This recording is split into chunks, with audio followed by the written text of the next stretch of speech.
temos estudado as parábolas do Senhor Jesus Cristo e temos começado em Mateus 13. Aqui no capítulo 13 de Mateus, nosso Senhor, ele contou uma sequência de 7 parábolas que dão uma noção do reino de Deus, ou como Mateus, o evangelista Mateus prefere dizer, o reino dos céus. As 7 parábolas do reino, aqui em Mateus capítulo 13, elas nos ensinam a respeito de como o Senhor Jesus plantou esse reino e como foi a continuação desse programa de Deus ao longo do tempo. No nosso primeiro estudo, nós vimos que Deus tinha um testemunho plantado, que era a nação de Israel, mas uma vez que Deus não conseguiu colher fruto desse relacionamento, porque Israel era para com Deus como uma vinha, como uma plantação, aonde Deus não conseguiu extrair fruto nenhum. Então, Deus cancela momentaneamente esse projeto para com Israel. Aquela plantação, ela é desfeita, e Deus, por meio do Senhor Jesus Cristo, começa aqui em Mateus 13, a semear, a plantar um testemunho novo. Então, a primeira parábola, que é a parábola do semeador, ela corresponde aos dias onde o Senhor Jesus estava no seu ministério público, lançando essa semente do reino. Ele mesmo interpreta a parábola dessa forma.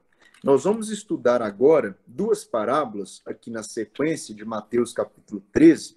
É a parábola do joio, e nós vamos estudar conjuntamente a parábola da rede. Seria um segundo momento, um segundo capítulo nesse cronograma do reino. Após o reino ser semeado por Cristo, ele sendo aquele semeador, após ele lançar as sementes, após haver alguma evidência de vidas aceitando aquela palavra, o fruto germinando em algumas vidas, nós vamos ver como a coisa se desenrolou nessa parábola do joio. Então, Mateus 13, versículo 24 em diante, diz assim a palavra de Deus. Outra parábola lhes propôs, dizendo: o reino dos céus é semelhante a um homem que semeou boa semente no seu campo. Mas enquanto os homens dormiam, veio o inimigo dele, semeou o joio no meio do trigo e retirou-se. E quando a erva cresceu e produziu fruto, apareceu também o joio. Então, vindo os servos do dono da casa, lhe disseram: Senhor, não semeaste boa semente no teu campo? De onde vem, pois, o joio? Ele, porém, lhes respondeu: um inimigo fez isso. Mas os servos lhe perguntaram: queres que vamos e arranquemos o joio? Não, replicou ele, para que ao separar o joio, não arranqueis também com ele o trigo. Deixai-os crescer juntos até a colheita, e no tempo da colheita direi aos ceifeiros: ajuntai primeiro o joio, atai-o em feixes para ser queimado, mas o trigo recolhei-o no meu celeiro. Então o Senhor conta aqui a sua segunda parábola, a parábola do joio, e ele mesmo dá a chave de interpretação, a partir do versículo 36. Então vamos ler 36 em diante. Diz assim a palavra de Deus: então, despedindo as multidões, foi Jesus para casa. E chegando-se a ele os seus discípulos, disseram: explica-nos a parábola do joio do campo. E ele respondeu: o que semeia a boa semente é o Filho do Homem. O campo é o mundo. A boa semente são os filhos do reino. O joio são os filhos do maligno. O inimigo que semeou é o diabo. A ceifa é a consumação do século, e os ceifeiros são os anjos. Pois assim como o joio é colhido e lançado ao fogo, assim será na consumação do século. Mandará o Filho do Homem os seus anjos, que ajuntarão do seu reino todos os escândalos e os que praticam a iniquidade, e os lançarão na fornalha acesa. Ali haverá choro e ranger de dentes. Então, os justos resplandecerão como o sol no reino de seu Pai. Quem tem ouvidos para ouvir, ouça. Então, o Senhor Jesus contou aqui a parábola do joio e ele a explicou, ele mesmo a interpretou. Nós vamos ler também a parábola da rede, que está nos versículos 47 até os 50. Então, vamos ler essa segunda parábola que vamos tratar hoje conjuntamente com a parábola do joio, versículo 47. O reino dos céus é ainda semelhante a uma rede que, lançada ao mar, recolhe peixes de toda espécie. E quando já está cheia, os pescadores arrastam-na para a praia e, assentados, escolhem os bons para os cestos e os ruins deitam fora. Assim será na consumação do século. Sairão os anjos e separarão os maus dentre os justos e os lançarão na fornalha acesa. Ali haverá choro e ranger de dentes. Então, que nosso Deus nos abençoe e nos ajude no estudo de mais estas parábolas. Então, o reino, de acordo com a ótica, de acordo com a perspectiva ensinada pelo Senhor, ele começou nos dias do ministério do próprio Cristo. Nós vimos isso no estudo anterior, e o reino começou de maneira muito humilde. Os judeus esperavam que o reino começaria de maneira grandiosa, com o Messias rei, derrotando e livrando os judeus da opressão dos romanos, mas o reino não começou dessa forma como os judeus esperavam. O reino começou, de acordo com o que o Senhor ensinou, como se fosse uma pequena plantação. Mais à frente ele disse que o reino começou como um pequeno grão de mostarda. Isso confundiu os judeus. Esse começo humilde, onde o rei se manifestou antes de ter uma coroa, de ter um cetro de ouro ou de demonstrar algum poder militar, o reino foi um carpinteiro humilde que falava de santificação, que falava do amor de Deus e ensinava coisas sobre a moral. Quando o rei se apresenta dessa forma, os judeus ficaram confundidos. E o Senhor ensina que o reino começou com o plantio de um novo testemunho, isso é a parábola do semeador. Nós poderíamos esperar que aquilo que o Senhor estava plantando daria logo frutos muito bons, que aquele testemunho recentemente plantado, o mundo cristão, o cristianismo ou a época da igreja, que agora estava sendo plantada por Cristo, especialmente para substituir um antigo testemunho que havia fracassado, o antigo testemunho sendo Israel, onde Deus não colheu fruto, agora o Senhor lançando novas sementes. Poderíamos pensar, olha, agora vai dar certo. Agora esse novo testemunho vai ser livre de problemas. Agora vai ser um testemunho amplamente frutífero. Mas quando o Senhor conta o segundo capítulo desta sequência do reino, primeiro capítulo sendo a ocasião da plantação do reino, logo no segundo capítulo, a parábola do joio, nós percebemos que também houve problemas com esse novo testemunho que estava sendo plantado agora pelo Senhor. Essa nova plantação,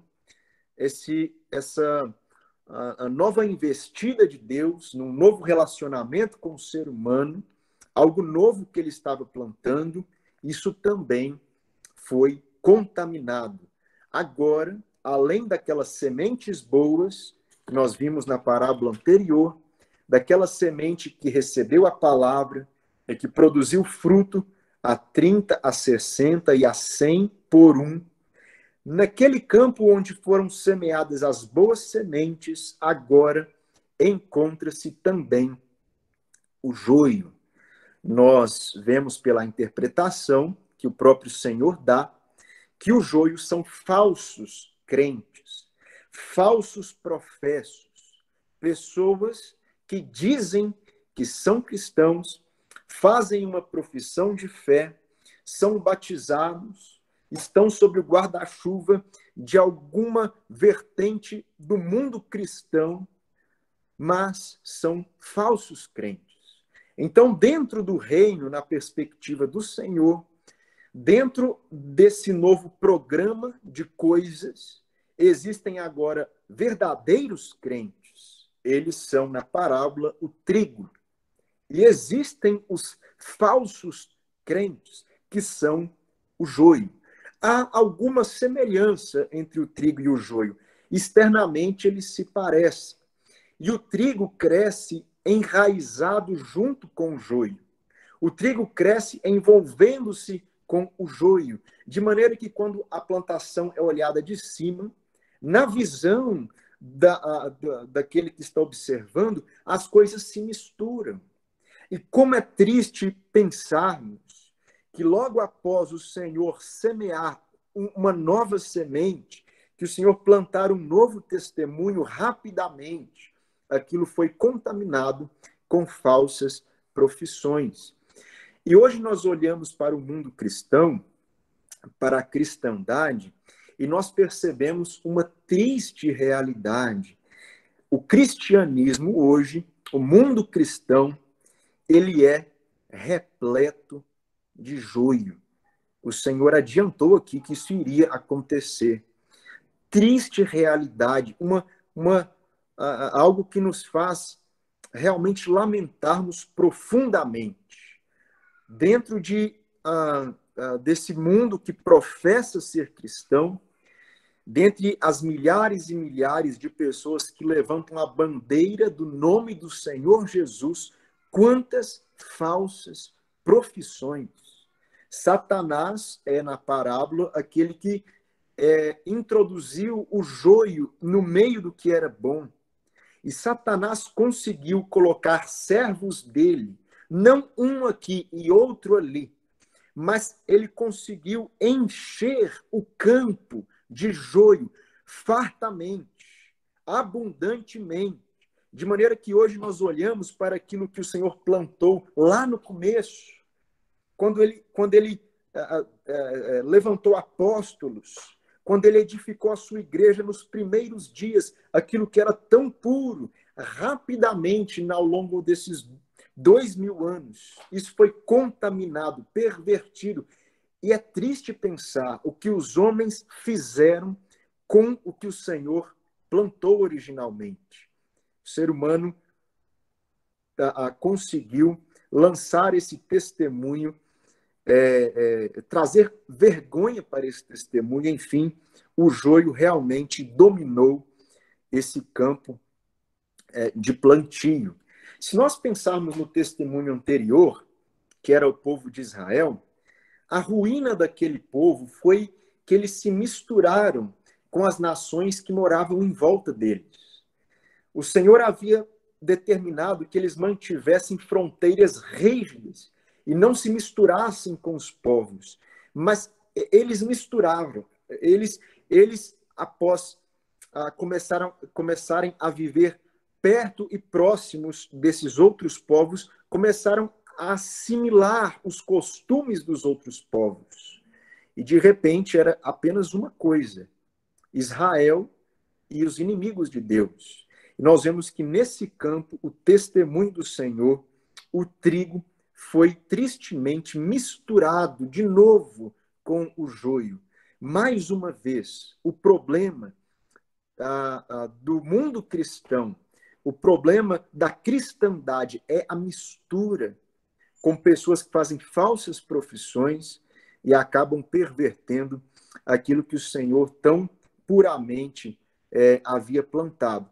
Então, se nós olhamos hoje para o mundo cristão, para o cristianismo, nós vamos ver que existe uma indústria, entre aspas, cristã, destinada a fomentar e a sustentar o joio. Porque o joio, ele não tem prazer na palavra de Deus. O joio não tem o Espírito Santo. O joio, ele não deseja crescimento espiritual. O joio deseja agradar a carne. Então, nós temos dentro do mundo cristão uma série de coisas que foram levantadas, que foram arquitetadas para segurar o joio dentro da redoma cristã. Nós temos uma indústria musical que copia os modelos de música do mundo para segurar o joio ali. Nós temos o astros evangélicos, nós temos uma mídia própria, um conteúdo, um material particular, destinado simplesmente a alimentar as ânsias do joio, porque o joio não se sustenta com conteúdo espiritual.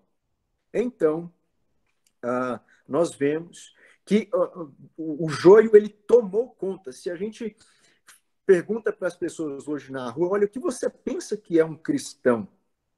A pessoa vai responder em termos do joio. Eu penso que o cristão é alguém que dá dinheiro para a igreja.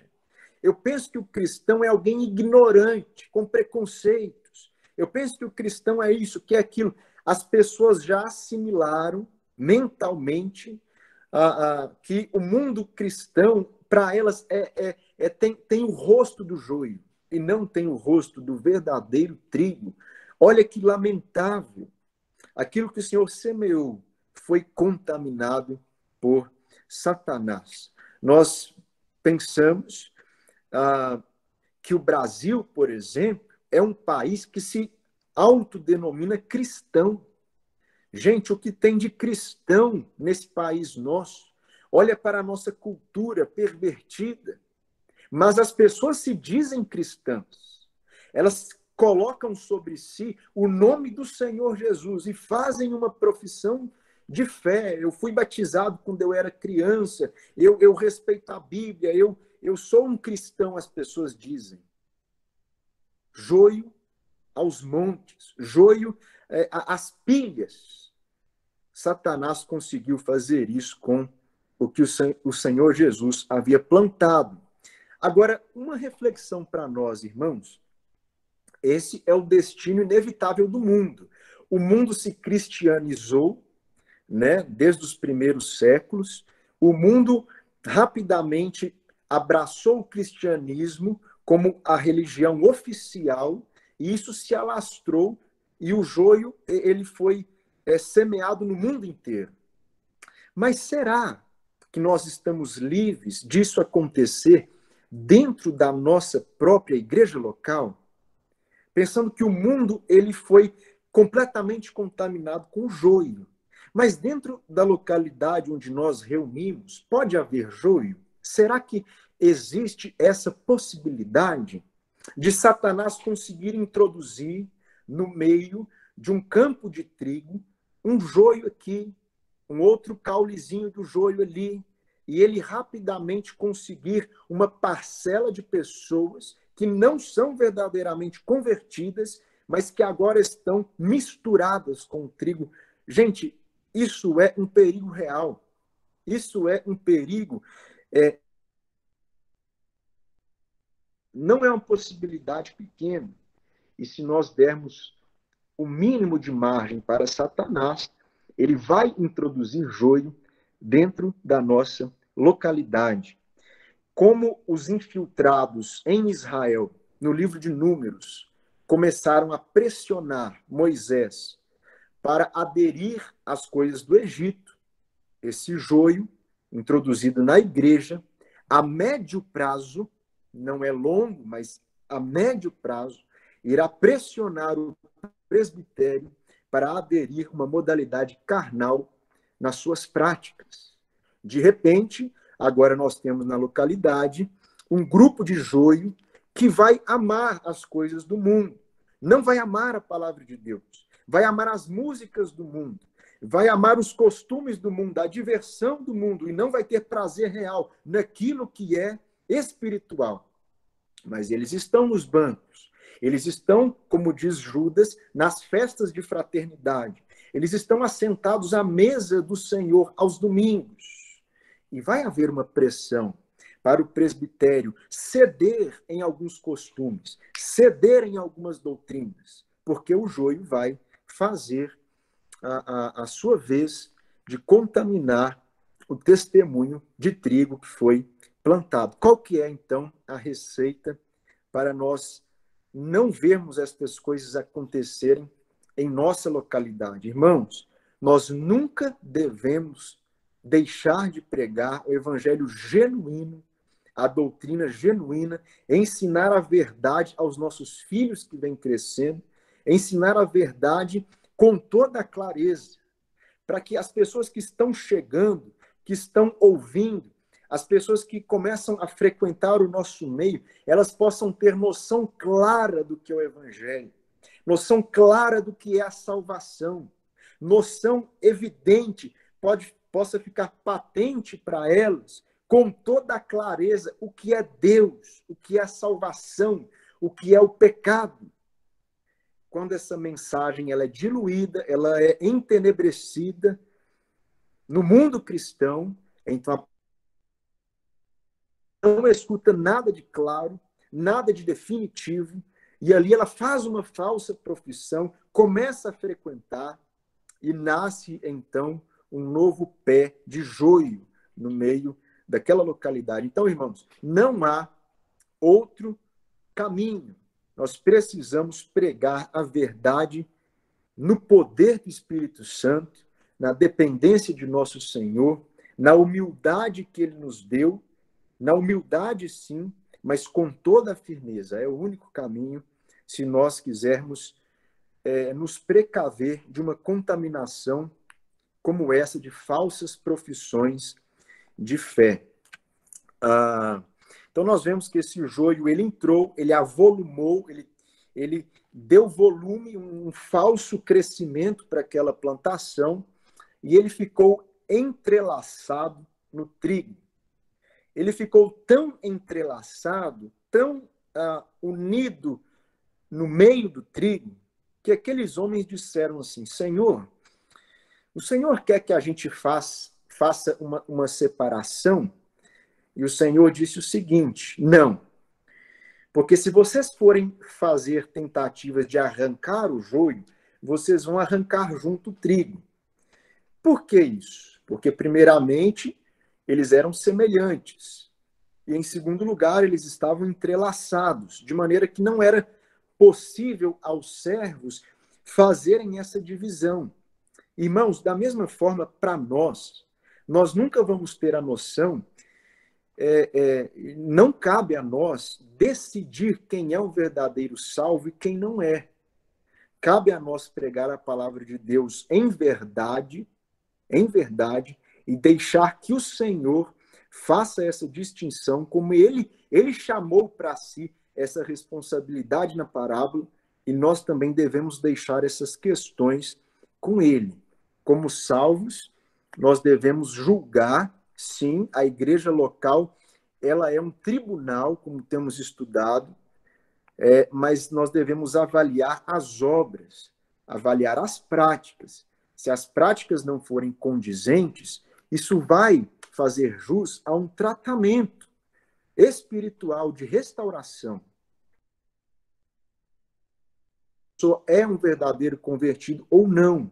Nós podemos ter impressões acerca disso, fortes, mas esse assunto é deixado com o Senhor. Ele diz, olha, vocês vão confundir as coisas, arrancar um junto com o outro. Então, esse assunto, em última análise, ele fica com o próprio Senhor e não conosco. Nós devemos tratar apenas as obras. O grande ponto, avançando então o nosso raciocínio dentro da parábola, o grande ponto da parábola, o grande ensino, a verdade que ela quer transmitir, afinal, é o seguinte: até quando essa situação vai durar? Trigo junto com joio. Até quando a mistura vai permanecer? Porque essa mistura, essa contaminação, ela nos entristece, ela nos faz lamentar. Nós vemos o nome do Senhor ser profanado dentro do mundo cristão. Lá fora ele é mesmo, todo dia. Mas nós vemos coisas dentro do mundo cristão e até dentro das igrejas que nos trazem vergonha, nos fazem lamentar e chorar. E nós ficamos com essa questão: até quando o trigo e o joio vão permanecer juntos? Até quando? Esse é o ensino da parábola. E o Senhor, ele ensina que essas coisas vão permanecer unidas e vão permanecer assim até o grande dia. Então, veja, elas não são resolvidas no presente, elas não são resolvidas conosco, indo e fazendo uma separação, como já dissemos, isso não cabe a nós, mas tais coisas serão definitivamente resolvidas num dia grandioso, aonde Deus vai interferir na vida da terra de maneira dramática. Deus vai fazer uma intervenção divina. Ele chama aqui o Senhor de consumação do século.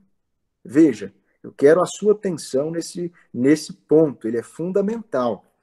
Trigo e joio caminham juntos até, diz o Senhor Jesus, a consumação do século. Até a consumação do século. Mas o que é a consumação do século? Nós sabemos, por essa e outras passagens, que é um dia futuro, glorioso, aonde Deus intervém de maneira drástica na terra. Então, Deus intervém de maneira poderosa. E como que Deus faz isso? Isso é um episódio singular na carreira humana, no desenrolar dos planos de Deus, que é a segunda vinda de Cristo.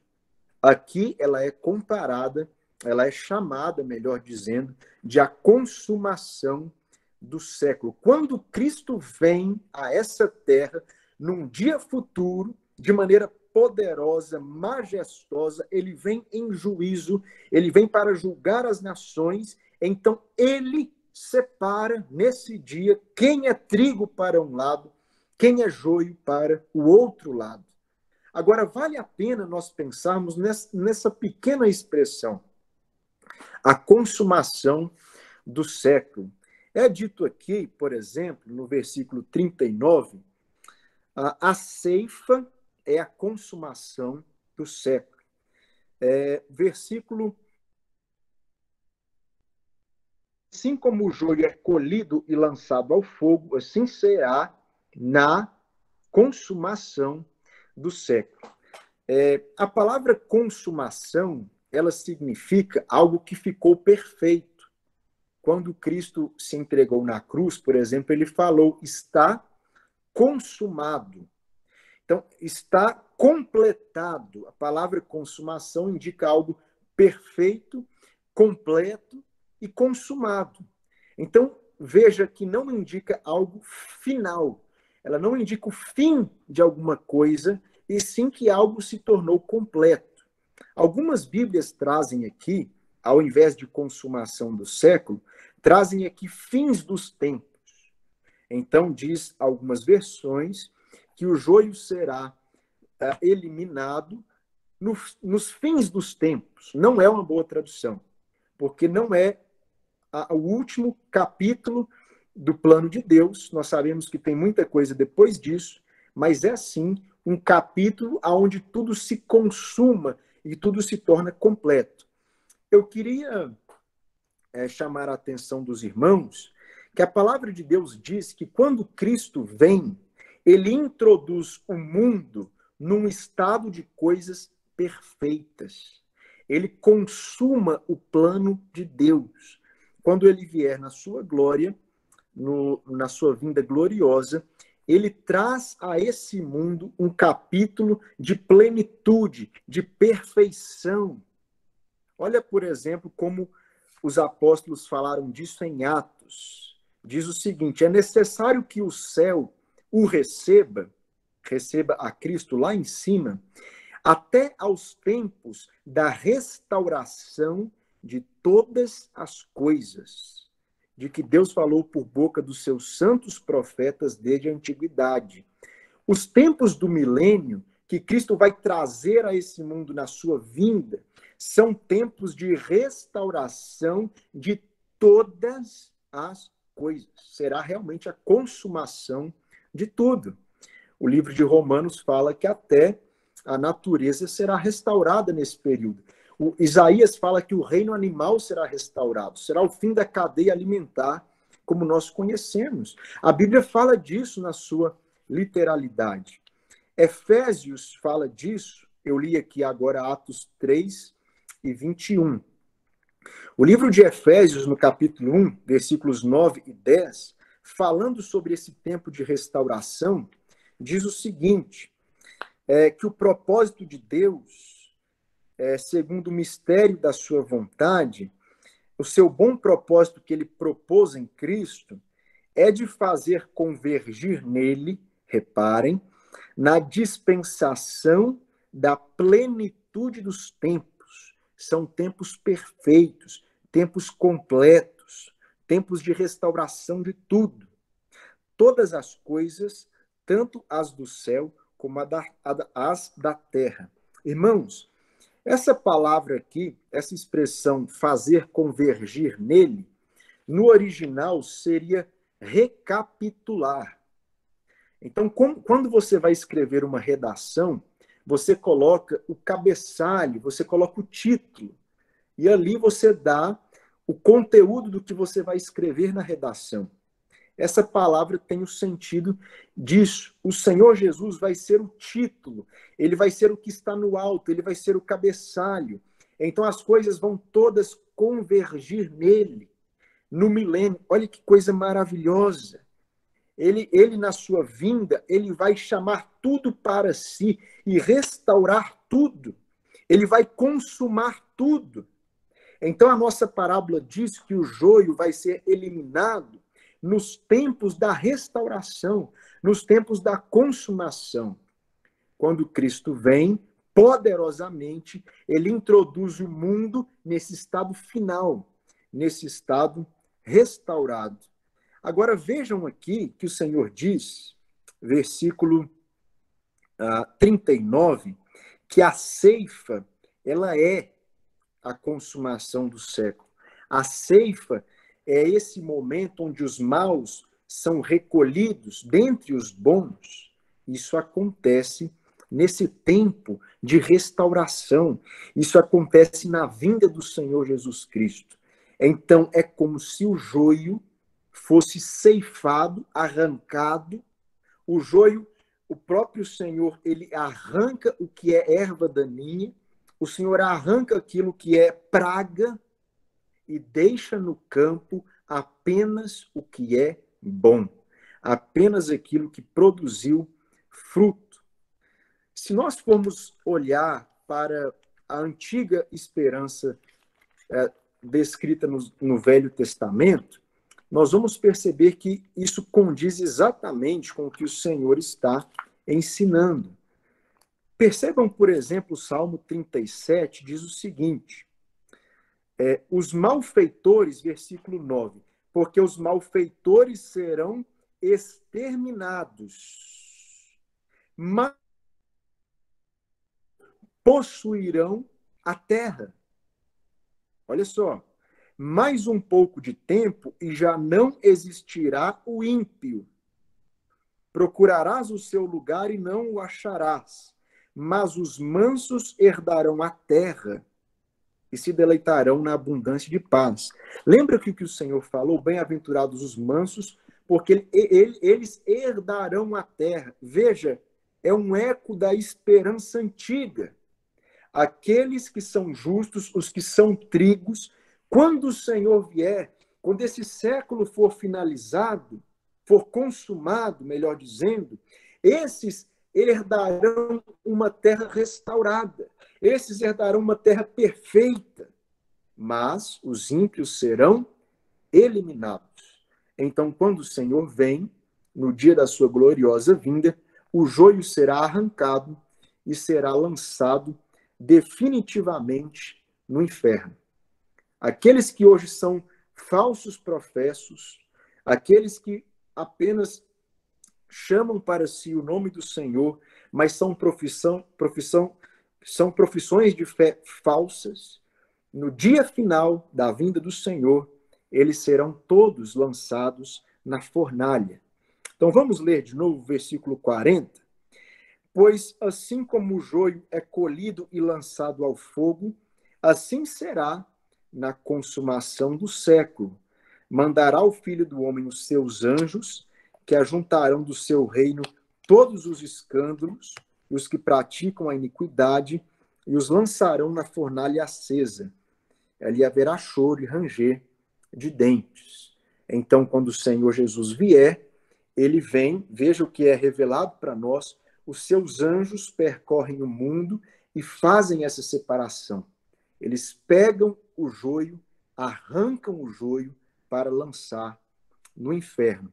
Eu quero que os irmãos, quem está com a Bíblia aí, abram no capítulo 24 de Mateus. Vamos pensar um pouco mais detalhadamente nessa ceifa, o dia em que o mal será arrancado desse mundo, o dia em que toda a semente maligna haverá de ser extirpada definitivamente dessa terra. O Senhor fala disso em Mateus, capítulo 24. Percebe que no versículo 3, os discípulos perguntam que sinal haverá da tua vinda e da consumação do século. E o Senhor explica essas coisas para eles em detalhes. Ele diz, olha, quando o Filho do Homem vier para trazer a consumação do século, acontecerá isso, isso e aquilo. Vamos ler versículo 31.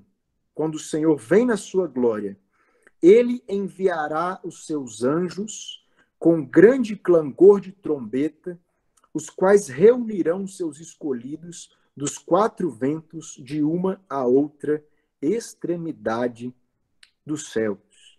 Irmãos, quando o Senhor vier na sua glória, ele vem nas nuvens com poder, com grande glória, nós estaremos retornando com ele, e ele envia os anjos como os ceifeiros da parábola, e os anjos vão separar os bons dos ruins que estiverem na terra. Olha o versículo 31 do capítulo 25.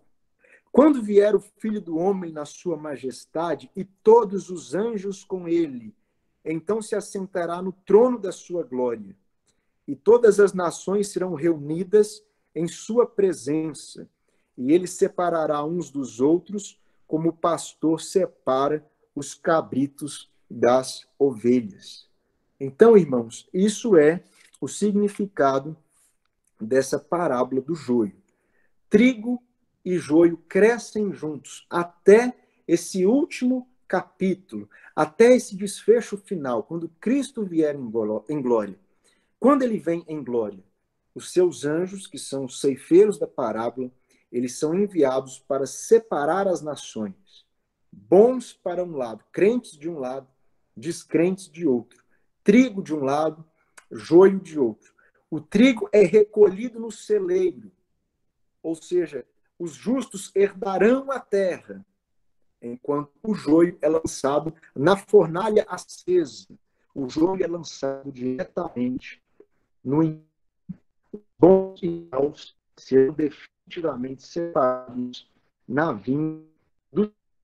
Se formos para o livro de Apocalipse, no 14, você não precisa abrir, você tem que agradecer. Interessante que um anjo Senhor está para a terra, porque a plantação já está estabelecida. A hora de passar hoje, devido ao amadurecimento da plantação. Irmãos, a Bíblia fala que nos últimos dias, antes do Senhor vir a esse mundo, será um tempo de malignidade como nunca houve em toda a história do ser humano. A Bíblia menciona que antes do Senhor Jesus voltar, o amor se esfriado de população, de unidade, dias furiosos, grande tribulação, onde o mundo vai se comportar como um animal, sem amor próximo, e você vai ter Ninguém tem amor ao próximo. É verdade. Mas a palavra de Deus diz que dias antes o homem chegar a esse mundo, quando ele vier a porventura terra, e haverá que nos últimos dias os verão sem natural. Então, NV diz que os homens serão a família, realmente de completamente amadurecida, a plantação amadurecida no momento. Então, só retomando o raciocínio, o livro de Apocalipse diz que os tempos da ceifa, de o joio ser arrancado desse mundo, será um tempo de amadurecimento da plantação. E nós entendemos que esse amadurecimento é a maldade do ser humano. Nos últimos dias antes do Senhor voltar, o ser humano terá atingido uma malignidade tal que será realmente o momento da ceifa. Então, nós olhamos para essa parábola do joio e nós entendemos que a parábola da rede, que nós lemos aqui no final do capítulo, ela fala do mesmo assunto. Ela traz o mesmo conteúdo. Então, vamos ler mais uma vez a parábola da rede, a partir do versículo 47. O reino dos céus é ainda semelhante a uma rede que, lançada ao mar, recolhe peixes de toda espécie. Veja, o evangelho pregado é comparado na Bíblia, muitas vezes, a uma rede lançada. Quando o evangelho é pregado, você traz todo tipo de confissão, confissões verdadeiras e confissões falsas. De acordo com a parábola, quando a rede é lançada, os pescadores pegam peixes bons e peixes ruins. Para o judeu, existiam peixes bons que eles poderiam comer, mas tinham peixes inúteis, que o livro de Levítico classificava como peixes impuros. Então, quando essa grande rede do evangelho é lançada, há todo tipo de confissão. Mas o versículo 48 diz que quando os pescadores arrastam essa rede para a praia, eles escolhem os bons para o cesto e os ruins são lançados fora. Veja, é o mesmo assunto. O Senhor interpreta dizendo: assim será na consumação do século. Veja, é o que acabamos de estudar. Sairão os anjos e separarão os maus dentre os justos, e lançarão os maus na fornalha acesa, ali haverá choro e ranger de dentes. Então, irmãos, nós vivemos dias aonde há joio e há trigo. Estas coisas vão permanecer juntas até o fim, quando a consumação do século for inaugurada com a vinda de nosso Senhor. E quando essas coisas acontecerem, ele vai mandar os seus ceifeiros, que são os anjos. E os anjos ajuntarão, arrancarão o joio do meio do trigo. No capítulo 24 de Mateus, que nós lemos, é dito o seguinte: então vai estar duas pessoas trabalhando no campo. Uma será arrancada e a outra vai ficar. Estarão duas mulheres no moinho. Uma será arrancada e a outra deixada. Isso não é um arrebatamento da igreja. Isso é os anjos retirando o joio no meio do trigo no dia da vinda do Senhor Jesus Cristo. O Senhor conta a parábola do joio, que nos ensina sobre a contaminação do seu testemunho, que ele havia acabado de plantar, nos ensina sobre a onisciência de Deus, que sabe quem são os servos fiéis. A carta de Paulo a Timóteo diz que ele conhece os que são seus, e ele também conhece, é claro, aqueles que não são verdadeiros crentes. A Bíblia fala da nossa incapacidade, essa parábola fala da nossa incapacidade de discernir essas coisas. e fala do grandioso dia onde o Senhor vem para restaurar tudo, vem para restaurar todas as coisas e eliminar toda a semente do mal nesse mundo que nós vivemos. Então, irmãos, nós estamos próximos desse dia, o dia onde tudo será restaurado pela vinda do Senhor. Nós olhamos para o mundo mal que vivemos e nós pensamos, olha, a plantação está amadurecida para a ceifa. Olha o mundo que nós vivemos, a maldade que existe. Nós podemos dizer, realmente está na hora da ceifa. Está na hora do Senhor vir e ceifar, passar a sua foice e arrancar o mal desse mundo. Está na hora. Nós vemos notícias horrorosas todos os dias.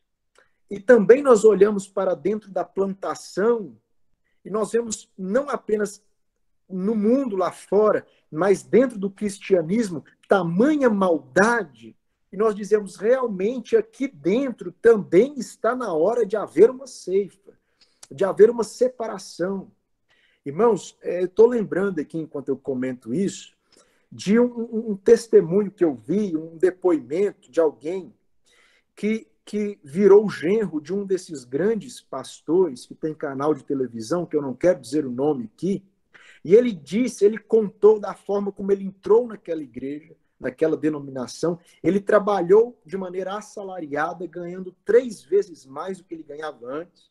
E ali ele traía a sua esposa com as mulheres daquela congregação, e ali ele via o desvio de dinheiro, e ali ele via toda a podridão, e ele saiu dali mais ateu do que nunca. Isso acontece debaixo dos nossos olhos, e é motivo de zombaria das pessoas que são descrentes.